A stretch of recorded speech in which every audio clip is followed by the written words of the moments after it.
Once again, my name is Spencer. I'm a member of the class of 2023 from VPNS. In this video, I'm going to teach you how to actually access and start working with Jupyter Notebooks, which is the primary way we will code in R throughout this course. So in order to access our server that hosts the Jupyter Notebooks, you either need to be on campus on the Mercury Wi-Fi, which exists in any of the educational buildings, in the hospital, or in the tower's housing facilities, or you can connect to the internet anywhere else in the world and access it using our virtual private network, or VPN. I will not walk you through how to set up a VPN. However, the CUIMC technical website will show you exactly all the information you need. And so if you just Google CUIMC VPN, you can find the steps for that. The way it works is that you will use this program called AnyConnect to access the VPN. And now I'm going to use that AnyConnect program to get access.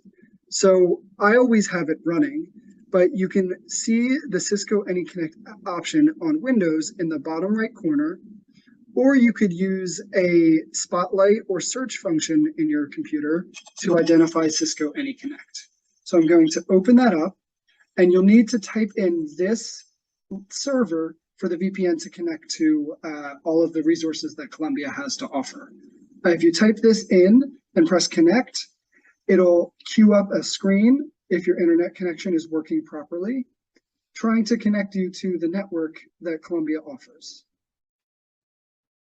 Once it's established an initial connection to the server, you need to be going into the CDMG group.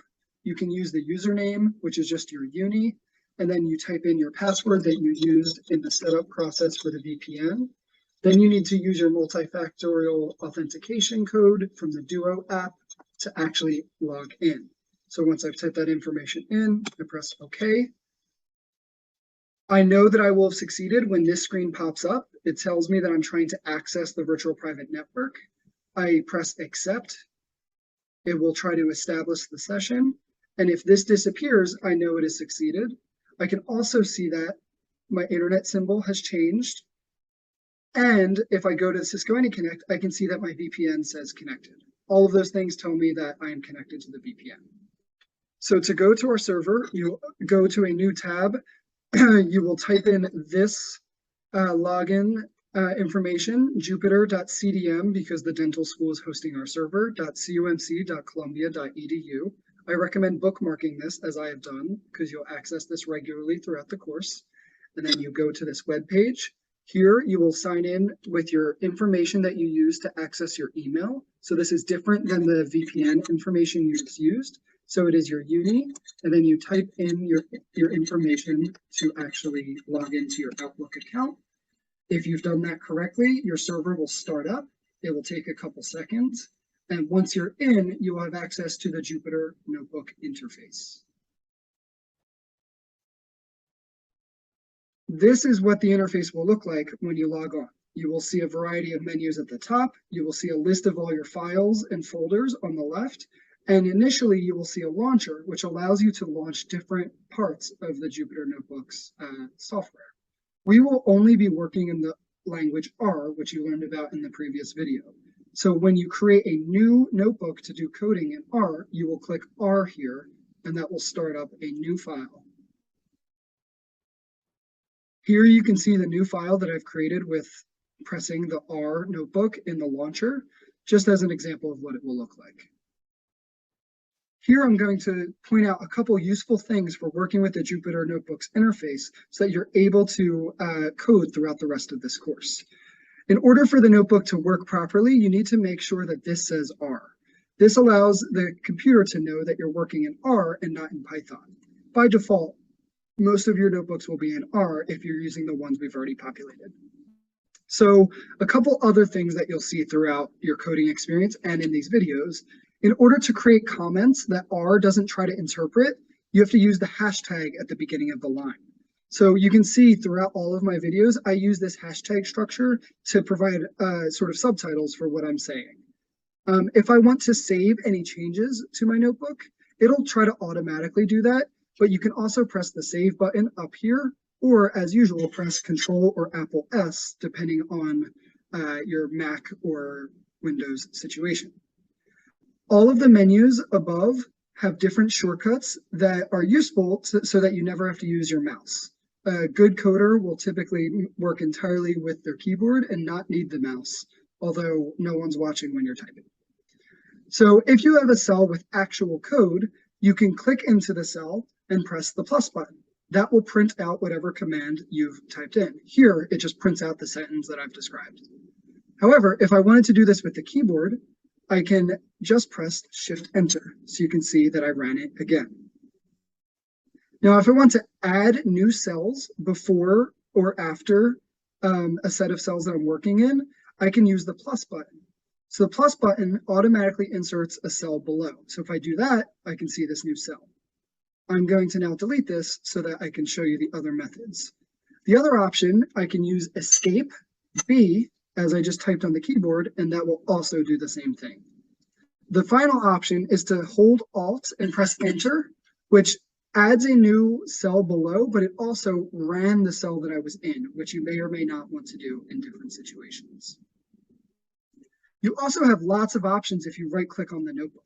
So if I right-click on my previous cell, I can see that I can cut the cell, copy it, paste things into the cell, I can delete cells, I can split cells into multiple things, and so much more. All of these options are useful for helping you organize your code in a readable fashion. For now, I'm just going to delete these cells. While you're in any notebook, you can always see the directory or folder system at the left. This helps you find where your files are, whether it's notebook files or data files. You can navigate it using clicks, and all of these folders will be organized for you throughout the course. For these videos, we'll mostly be working in the introductory videos directory. A really useful feature that you should be familiar with in Jupyter Notebooks is the documentation window.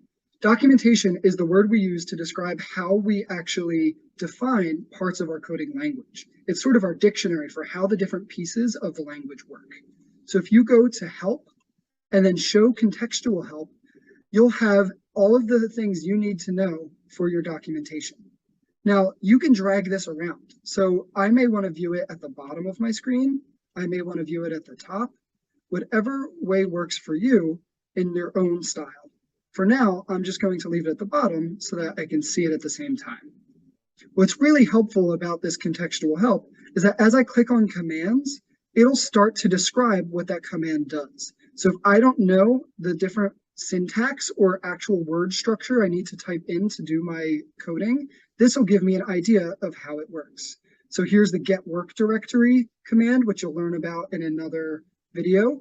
This is the read.csv command, which you'll again learn about in another video, as well as other commands to calculate means, other summary statistics, and do linear regressions. Another huge time-saving feature that's available in Jupyter Notebooks is what's called tab completion. This means you can start typing the start of a command or a variable, and if you press tab, it'll make suggestions about what you actually want to type out. So I'm going to show you an example of tab completion to start to read in a comma-separated value file. You'll learn a lot more about how to read in these files in another video, but I just want to demonstrate how tab completion works. So if I start typing in read dot and press tab, it'll give me all of the options for commands that fill out with that exact typing. I press enter to select read.csv.